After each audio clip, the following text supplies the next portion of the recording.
Assalamualaikum and good day, Prof. Shahrizal and Abdul. My name is Abdul Azim, and here is my reflection video for what is a game. So, game have a four element, which is divided into goals, interaction, obstacles, and rules. Goals are divided into two primary goals: how to win the game, and then secondary goals is how to advance your player throughout the game session. For interaction, is a typical way to interact with a game. So the typical way is button, screen touch. Talking to others is also counted as one form of interactions. And then we have obstacle. Obstacle is what make the game interesting, which is the thing that prevent the player from winning the game. It can be explicit or it can be abstract, such as enemies, moving platforms, or countdowns. And then finally, the last element, we have rules, which translate to what we can and cannot do in the game. Maybe like wall crossing to a certain area or blocking area when you're not supposed to be there yet. Then we have game design tips. So what we have learned for game design is first, always take notes, whatever that we have gained, jot it down. And then when we are trying to level design, we need to start from middles. From the middle, we can gauge whether we should make the level harder or easier. And then try to play as many different games so that we can broaden our view on how a game design is properly built. And what is the purpose of game? Game purpose have multiple, as can be seen here. It can be split into 6: entertainment game, productivity game, educational game, advert games, science games, and therapy games. As for entertainment games, it's the most common game where it keeps player from being bored, so they play games.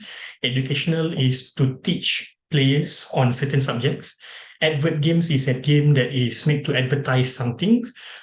Usually it was created by a company, to a game company where they wanted to promote something. And then the productivity game, which uses game techniques and apply it into a productivity system. And then a science game where player studying players' behavior, reactions, and attitudes.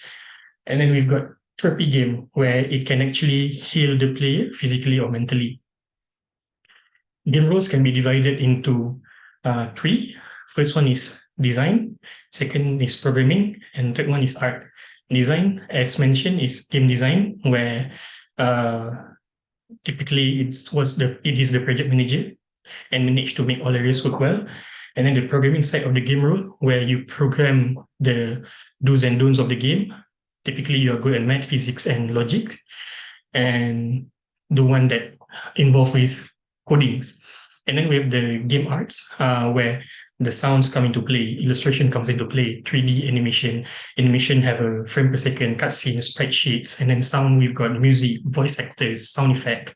That is the game role which has been divided into 3, which is design, programming, and arts. And then the business side of game. Business side have 3 branches. The first one is marketing. The second one is advertising, and the third one is business tip.